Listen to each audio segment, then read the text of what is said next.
All right. All right, here's a down and dirty.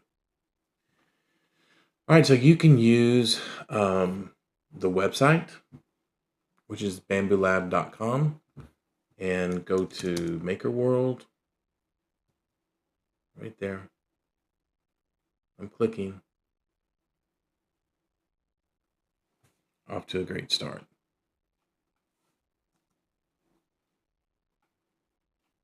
Okay, so let's do that one more time. Maker World, hover over Maker World, and you can go through, and let me go ahead and log in.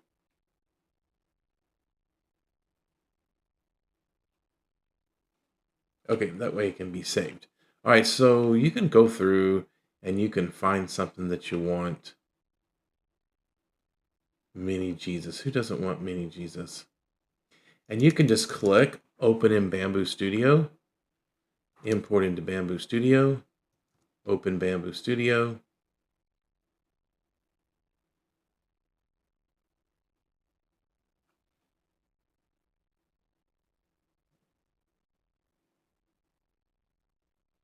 And it's coming. Wait for baby Jesus. Don't worry about this, just exit out of it. It's really talking about because this profile was set up for one particular printer and you have a different printer selected over here. Don't worry about it. We'll walk you through that. All right, so I'm going to go ahead and exit out of there. That was going through the website. If you come through the app on the computer for Maker World, you can go to online models. And we could probably now still find baby Jesus. Baby Jesus. Where did he go? Oh, gosh.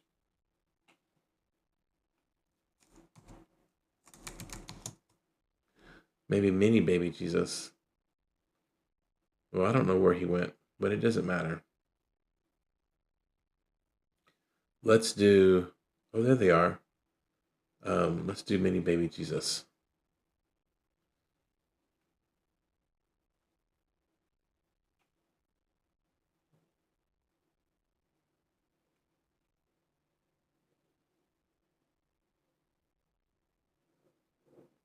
All right, so when you do this is going to ask, when you're going through the app, it's going to ask for a download and open, and same thing, just hit exit. Doesn't really matter. Let's just walk through what happens here. So all of them are about the same. All right, first of all, there are the devices up here, and you're clicking between three devices.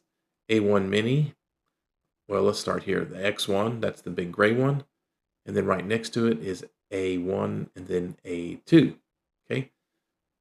So we're going to just pick X1 and we're going to come over here to prepare. And we're going to come over here and change the printer. So we're on the right printer. Boom. Now we got that done. I want to be able to see baby Jesus or big Jesus. So I'm going to move that up there. And you can move it around on the build plate. I'm left clicking on the mouse just so I could see a different variety, and then you can see how you can move it. I'm gonna hit Control Z, put it back in its spot. And if you're working out here, you can get small movements. If you work on here, under these bigger bars where my arrow is, it'll click in tighter. All right, so now I can see it, hit escape, it goes away. You don't have to move it. I just moved it because I like looking at it. So you can skip that step if you just want to print it as is. So if you're just going to print as is, you're going to want to come over to filaments. This is synchronized filaments because we want to make sure that we pick up whatever colors. And so always just click override and synchronize now. It's going to pick up the two colors that are in the AMS above. There's a black one and a white one. So if it's the wrong color, right click and hit filament and then pick the one that's white. And then now your design is changed to white. All right, now because you print small miniatures, you might want to come over here to strength. And I'd like to hit this up to 4 walls and then click detect thin wall. So that way if you've reduced something, we'll be okay. It'll print fine. and then support. We'll show you support in a second. Let's go back to our design here and say you wanted to make that smaller. If you knew the height of what you wanted, so like one of your soap models was around 27 millimeters, you can just put 27 millimeters and tab off, and it's going to uniformly adjust the piece. Sometimes when you do that, it makes the walls too thin or too hollow, and that's why over here in strength, we did 4 and detect walls. Okay, not a big deal. That's made it smaller. If you're in there and you are wanting just to make one section of it bigger, like, oh, that's still uniform. I'm going to unclick uniform and change this to, and then you can see how it's weirdly distorted.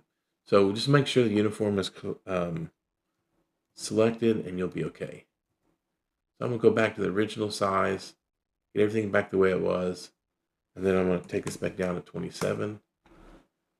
And so if you saw that, if you ever mess up on any adjustment, no big deal. Hit the back button, it'll change it back. Or in the app, here, it always reverts back to, when you see that little arrow like this, it always reverts back to the default setting. Okay, let's go back, 27. That's really it that you have to do. There's sometimes that you might want to lay the image on a different side for better printing. So if it populates in from the website on its face, then you'll want to come up here and click lay on face, and then click the face you want. When it's highlighted, just left click, and that's the way it comes up. Okay. I think for simple getting started, that's really the only thing you have to do, except for now, and I'm going to move this just because it bothers me. Grab the square, pop it 180. Okay. Well, I'm sorry. This is the front of the plate, and there's no reason why you have to switch these. It prints just fine the way they are. I just can't do it. I want them facing me. Okay. That way, too, when I look in the printer, I get to see it. And then if you're using time-lapse video, you get to see the image, not the backside. Now, one thing you're going to have a problem with some designs where like these hands are hanging way out here and it's not touching the build plate, you're going to need support. So in supports, we're going to make sure that this is clicked. And that's all I want you to do on that. Let's move this to default. Okay. Now you're going to come up here to slicer. You're going to have to slice before you can print. It's going to do its little thing. And then it's going to give you what the image looks like. Use this little slider bar over here. And it's going to show you how each layer is printing. If you notice here, this will be the total time of how much time it's going to take to print. And that's really just about it. Once you've got that done, then you're just come over here to print plate. You're going to make sure that the right printer is selected, which it is, and make sure the color matches what you want, and then hit send. Once you've done that, you're on your way, and you can just walk off and let the sucker do its job and come back and get your print later.